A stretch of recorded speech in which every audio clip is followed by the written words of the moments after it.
जयपुर नाम के गांव में सीता नाम की एक बूढ़ी औरत रहती थी। वो दिल की बहुत अच्छी थी, पर वो बोल नहीं पाती थी, गूंगी थी। उसका बेटा राघव सरकारी दफ्तर में नौकरी करता था। सीता का पति को गुजर के 10 साल हो गया। राघव की पत्नी दिव्या झगड़ालू औरत थी। सास गूंगी होने के कारण वो उस पर बहुत जुल्म उठाती थी। घर का पूरा काम वो सास से करवाती थी। फिर भी रोज आकर वो अपने पति से सास की शिकायत करती थी। एक दिन अपने पति राघव से, ओ जी, आपकी माँ इतना मुझे परेशान कर रही है ना, मैं उनसे तंग आ चुकी हूँ। घर का पूरा काम मैं ही कर रही हूँ और वो महारानी बनकर बैठी रहती है। अन्न का दाना तक मेरे लिए नहीं रखा। रोज भूखे पेट सोना पड़ रहा है। खुद तो दबा दबा कर खा रही है और मुझे भूखा रख रही है। दिव्या की बात सुनकर राघव को गुस्सा आया और वो जाकर अपनी माँ से, माँ, तुम दिव्या को क्यों परेशान कर रही हो? बेचारी घर संभाल रही है और तुम हो कि उसके पीछे ही पड़ गए। उम्र का लिहाज तो करो माँ। उस बेचारी के साथ क्यों ज्यादती कर रही हो? आज के बाद मुझे कोई शिकायत नहीं आनी चाहिए। अगर शिकायत आई तो आप मेरी माँ हैं वो भी भूल जाऊंगा। इतना कहकर राघव काम के लिए निकल गया। सीता गूंगी होने के कारण कुछ बोल नहीं पाई। वो चुपचाप जाकर भगवान के सामने हाथ जोड़कर विनती की। तब दिव्या पीछे से आकर, ओए, ऐसे बैठे रहेगी तो घर का काम कौन करेगा? तेरा मरा हुआ पति आएगा काम करने के लिए। पागल औरत, चल उठ यहाँ से। सास का हाथ पकड़कर खींचते हुए लेकर गई और घर का सारा काम करवाई और किचन में जाकर पूरा खाना खाकर सास को भूखी रखी। सीता भूख के मारे आकर भगवान के सामने बैठ गई और भगवान के सामने सर पटका पटका कर रोने लगी। सीता का दुख देखकर देवता स्वयं प्रकट हो गए। सीता देवता की ओर देखकर आश्चर्य हो गई। बेटी सीता, मैं तुम्हारा दर्द समझ सकती हूँ। तुम्हारी बहू तुम्हारी गूंगी होने का लाभ उठा रही है। मैं तुम्हें तुम्हारी आवाज दिलवाऊंगी। तुम अपना दुख अपने बेटे को सुनाओ। इतना कहकर देवता वहां से गायब हो गई। शाम को जब राघव घर लौटा तो हमेशा की तरह दिव्या सास की शिकायत करने लगी। राघव को गुस्सा आया और वो अपनी माँ से, माँ, मैं तुम्हें कितनी बार बोलूं, बर्दाश्त के बाहर होती जा रही हो। अब मैं तुम्हें माफ नहीं करूंगा माँ। आपकी सजा ये है कि आप हमसे दूर रहिए। राघव की बात सुनकर सीता को गुस्सा आया और उसने अपना मुंह खोला। बेटा, आज तक मैं चुप इसलिए थी क्योंकि मैं गूंगी थी। सीता को बोलते देख दिव्या और राघव दोनों हैरान हो गए। फिर से सीता बोलने लगी, रोज मुझे तुम्हारी बीवी भूखा रखती है। मैं बोल नहीं पाती हूँ। उसका फायदा उसने बहुत उठाया। घर का पूरा काम मुझसे करवाती है। मेरे साथ नौकरानी जैसे बर्ताव करती है। बहुत जुल्म उठाती है मेरे ऊपर।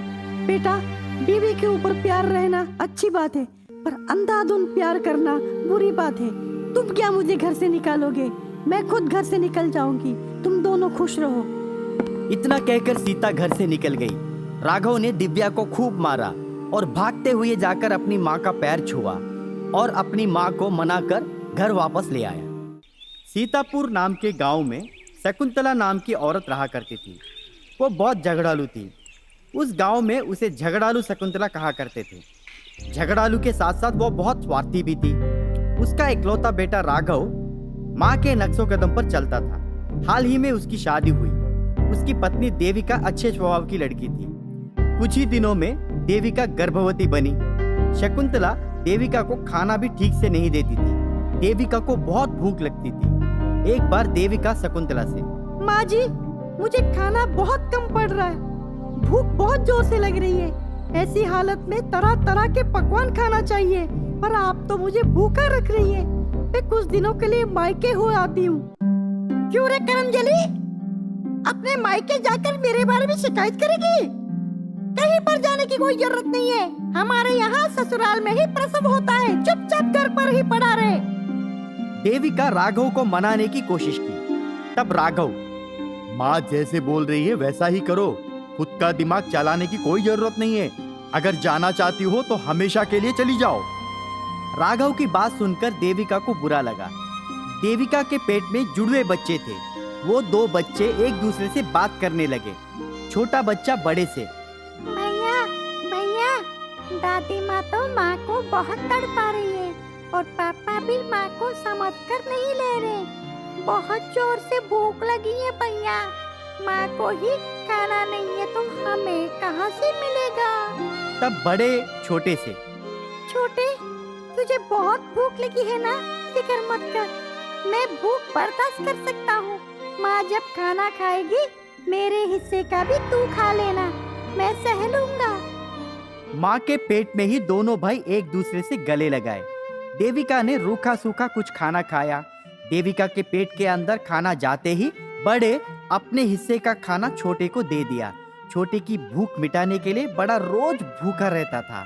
बड़ा दिन ब दिन कमजोर बनता गया और साथ ही साथ देविका की तबीयत भी बिगड़ गई। देविका के मायके वाले जब भी उसे मिलने के लिए आते थे, उसके लिए तरह तरह के पकवान, काजू, फल वगैरह सब कुछ लेकर आते थे। पर वो लोग जाने के बाद शकुंतला और राघव दोनों मिलकर सारा खाना बिना देविका को दिए खा जाते थे। देविका चुपचाप सहती जाती थी। अड़ोस पड़ोस वाले को ये बात मालूम पड़ी। शकुंतला का बुरा बर्ताव के वजह से बेबस होकर कोई कुछ कर नहीं पाते थे। दिन ब दिन देविका कमजोर होती गई और देविका के साथ साथ उसके पेट में पला जुड़वा बेटों में से बड़ा बेटा भी कमजोर हो गया। एक दिन बड़े बेटे ने छोटे से, छोटे, लगता है मैं ज्यादा दिन नहीं जी पाऊंगा। माँ का ख्याल रखना, माँ को कभी दुख मत देना। इतना कहकर देविका की कोख में वो बड़े की मौत हो गई और छोटा रोने लगा। देविका की हालत खराब हो गई। वो काम करते करते गिर गई। अड़ोस पड़ोस वाले भागते हुए आकर देविका को अस्पताल लेकर गए। देविका की हालत बिगड़ गई। डॉक्टर ने शकुंतला और राघव के ऊपर गुस्सा किया। देविका का प्रसव हुआ। जुड़वा बच्चों में से एक ही बच्चा जिंदा बचा और दूसरा मरा पैदा हुआ। गांव के लोग शकुंतला और राघव के खिलाफ पुलिस स्टेशन में कंप्लेंट दर्ज किए। पुलिस आकर शकुंतला और राघव की गिरफ्तारी किए।